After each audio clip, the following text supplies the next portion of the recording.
Hello नमस्कार दोस्तों, स्वागत है आप सभी का मेरे चैनल में टेक्निकल सपोर्ट विद बीडी। दोस्तों, मेरा नाम भूपेंद्र बीडी है और आप देख रहे हैं हमारा channel technical support with BD. दोस्तों, आज इस वीडियो में हम बात करने वाले हैं प्रधानमंत्री किसान सम्मान निधि योजना में अभी जो ई-केवाईसी की जा रही है, सभी किसानों को ई-केवाईसी कराना है, जिसकी डेट 31 मई 2022 कर दी गई है। यानी कि आपकी जो आने वाली किस्त है अभी अप्रैल में, वो उन्हीं किसान भाइयों की रिलीज़ की जाएगी जो अपनी ई-केवाईसी का कार्य कंप्लीट करा लेंगे। ई-केवाईसी का कार्य अभी जारी है। सीएससी सेंटर पर जाकर आप ई-केवाईसी करा सकते हैं। इसके अलावा दोस्तों, इसमें एक समस्या जो लोगों के सामने आ रही है कि आखिर कैसे पता करें कि हम एक पात्र हितग्राही हैं या अपात्र, यानी कि ई-केवाईसी कराने के बाद हमें कोई समस्या तो नहीं आएगी। नंबर दूसरी बात, आखिर ई-केवाईसी का कार्य किया क्यों जा रहा है, इन सारे सवालों के जवाब और वो किसान जिन्होंने अपनी ई-केवाईसी आधार ओटीपी के माध्यम से कर ली है, तो उन किसानों को कोई समस्या तो नहीं आएगी अगर वो दोबारा से ई-केवाईसी कराने ना जाएं। तो दोस्तों, एक बात मैं आपको सबसे पहले बता दूं कि अगर आप लोगों ने आधार ई-केवाईसी ओटीपी के माध्यम से कर ली थी, जो कि 30 मार्च 2022 तक पोर्टल पर ई-केवाईसी पब्लिक यूज़र के माध्यम से चालू था, तो अगर आपने ओटीपी के माध्यम से कर लिया है तो आपको दोबारा ई-केवाईसी कराने की आवश्यकता बिल्कुल नहीं है। इसका कारण है, जब आप ई-केवाईसी वाले ऑप्शन में सीएससी सेंटर जाएंगे और वहाँ पर बायोमेट्रिक ऑथेंटिकेशन के लिए आप अपना आधार कार्ड का नंबर और कैप्च कोड डालेंगे, तो आप वहाँ देख पाएंगे कि आपका लिखा हुआ आएगा कि your e-KYC year already successful submitted. जैसे कि मैं आपको लाइव दिखाता हूँ। तो दोस्तों, जैसे ही आप सीएससी सेंटर पर बायोमेट्रिक आधार ऑथेंटिकेशन वाले ऑप्शन में आधार नंबर और ये कैप्च कोड डालेंगे और सर्च बटन पर क्लिक करेंगे, तो जैसे ही आप सर्च बटन पर क्लिक करेंगे तो कुछ इस तरीके की विंडो आपके सामने ओपन होगी। कुछ इस तरीके से विंडो आपके सामने ओपन होगी और वहाँ पर आप देख पाएंगे कि ई-केवाईसी इज़ ऑलरेडी डन। ये उन सभी किसानों के पे लिख के आएगा दोस्तों, जिन्होंने अपनी ई-केवाईसी जो है आधार ओटीपी के माध्यम से कर ली थी। तो अगर आपने आधार ओटीपी के माध्यम से अपनी ई-केवाईसी करा ली है तो आप बिल्कुल निश्चिंत रहें, आपको किसी भी प्रकार से अब ई-केवाईसी कराने के लिए नहीं जाना है, क्योंकि आपने अपनी ई-केवाईसी ऑलरेडी कंप्लीट कर ली है, जो कि पब्लिक यूज़र से हुई थी और आधार ओटीपी, यानी कि पहले आधार ओटीपी का ऑप्शन था।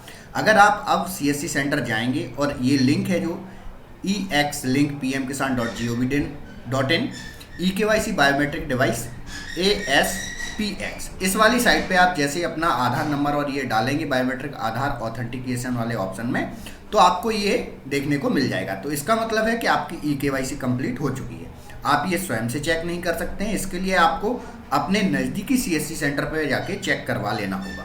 अगर आपका सक्सेसफुली ई-केवाईसी हो चुका है तो आपको दोबारा नहीं कराना है, अन्यथा की स्थिति में आपको दोबारा कराना पड़ेगा। तो दोस्तों, अब हम बात करते हैं उन किसानों की कि जो इस योजना के लिए पात्र हैं, क्या इस योजना की शर्तें हैं।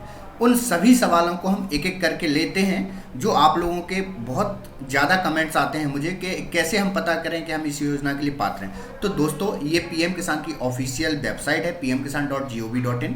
यहाँ पे आप अबाउट में जाएंगे और हिंदी वर्जन, इसमें आप इसके सारे नियम और शर्तें पीएम किसान के यहाँ से चेक कर सकते हैं।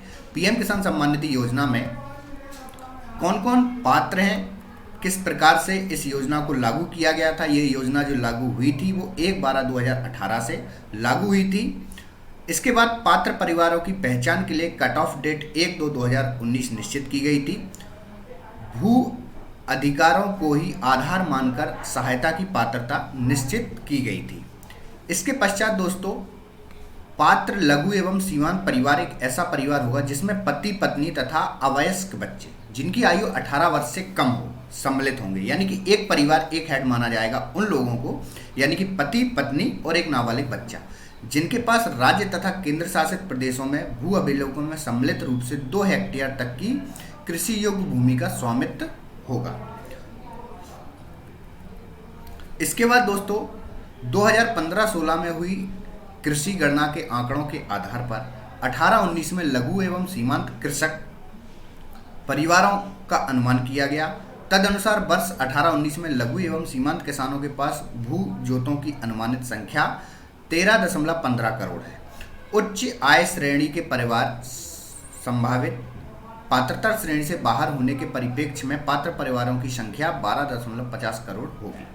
यानी कि अभी भी वर्तमान में जो भारत देश में पीएम किसान सम्मान निधि योजना के पात्र हितग्राही हैं वो 12 करोड़ के आसपास हो चुके हैं। इसके अलावा दोस्तों प्रत्येक 4 माह में जो है किस्त पर कितना खर्चा आएगा शासन का वो दिया गया है। इसके बाद पात्र लघु एवं सीमांत किसान को प्रतिवर्ष 6,000 रुपये की आर्थिक सहायता दी जाएगी, जो सीधे 4-4 माह की 3 किस्तों में उपलब्ध कराई जाएगी।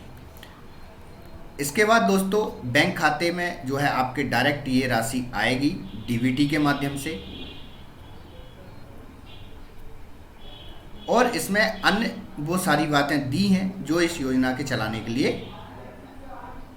निर्देशित किया गया है। तो दोस्तों इसमें कहीं भी ऐसा नहीं लिखा है कि उन परिवार जिनकी परिवार आईडी या समग्र आईडी में 1 से अधिक सदस्य हैं और उनकी आयु 18 वर्ष से ऊपर है तो उनका नाम कट जाएगा ई-केवाईसी कराने के बाद।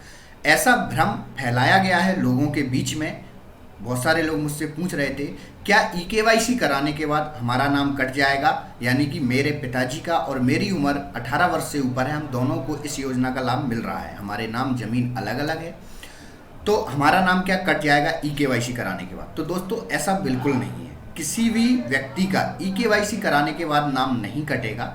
हाँ, जो पात्र हितग्राही हैं, जैसे मान के चलिए कि कोई व्यक्ति था, जब उसने पीएम किसान योजना का फॉर्म भरा और उसके बाद उसकी जो किस्त है आना रेगुलर चालू थी, लेकिन इस बीच में इन 2 सालों के बीच में या तो उसकी सरकारी नौकरी लग गई या फिर वो बिजनेस के तौर पे इनकम टैक्स पेयर हो गया या फिर उसने अपनी ज़मीन, जिस ज़मीन पे फॉर्म भरा था वो ज़मीन बेच दी। इन 3 कंडीशंस में आपका नाम कट जाएगा। दूसरी बात, आप ई-केवाईसी कराएं या ना कराएं, आपका नाम इसीलिए कटेगा कि आप उस दायरे से पात्रता शर्तों से बाहर हुए हैं, ना कि इसलिए कि आपने ई-केवाईसी कराई।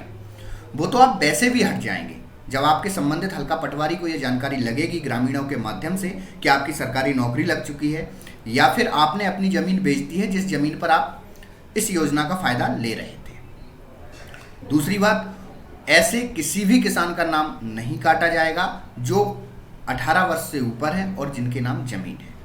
अगर वो पात्रता की शर्तें पूरी करते हैं तो उन्हें घबराने की कोई आवश्यकता नहीं है, आपका नाम यथावत रहेगा ई-केवाईसी कराने के बाद।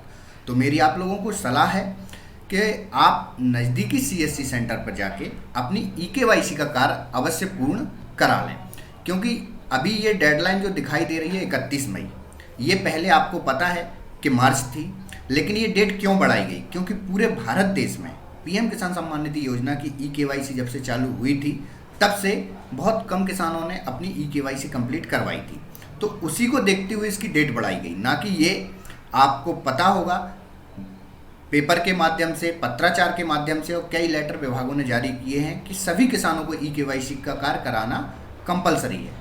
तो आप इसमें देरी बिल्कुल ना करें, आप अपने नज़दीकी सीएससी सेंटर पर जाकर अपनी ई-केवाईसी अवश्य कराएं। यहाँ पे स्पष्ट किया हुआ है, इन्होंने मेंशन किया है कि please contact nearest CSC centre for biometric authentication. अब देखिए, बायोमेट्रिक ऑथेंटिकेशन ही क्यों? ओटीपी से अच्छा खासा चल रहा था, सर्वर की दिक्कत थी, लेकिन कुछ लोग फिर भी कर रहे थे। तो आप एक बात समझिए कि मान के चलिए कोई किसान है और जो एक्सपायर हो चुके, उनके आधार में मोबाइल नंबर लिंक था और उनके बच्चों ने उनकी ई-केवाईसी आधार ओटीपी बेस्ड कर ली, तो शासन को इस चीज़ का तो पता चला ही गया नहीं कि वो किसान एक्सपायर हो चुके हैं। तो अगर आप बायोमेट्रिक ई-केवाईसी का ऑप्शन जो कंपलसरी किया गया है वो यही सोच के किया गया है कि हितग्राही जो है स्वयं बायोमेट्रिक ऑथेंटिकेशन जब कराएगा तो इससे ये पता चल जाएगा कि किसान जीवित है या नहीं। आप समझ रहे होंगे कि इससे एक सबसे बड़ा फायदा शासन को ये होगा कि उन सभी पात्र हितग्राहियों की यथास्थिति पता चल जाएगी। दूसरी चीज़, आप लोगों को एक चीज़ पता है कि पेमेंट जो है वो आधार बेस्ड होने वाला है, तो जो लोग ई-केवाईसी करा देंगे उन्हीं का पेमेंट उनके खाते में आएगा। अभी तक जो पेमेंट होता था वो पेमेंट होता था आपका अकाउंट बेस। तो दोस्तों इस तरीके से आप इस वीडियो में आपको जो जानकारी मिली है पीएम किसान सम्मान निधि योजना की, आप सभी लोग समझ गए होंगे। आने वाले समय में जो भी नई अपडेट आएगी पीएम किसान सम्मान निधि योजना की आपको मैं देता रहूँगा। इस वीडियो में इतना ही, मिलते हैं अगले वीडियो में। धन्यवाद।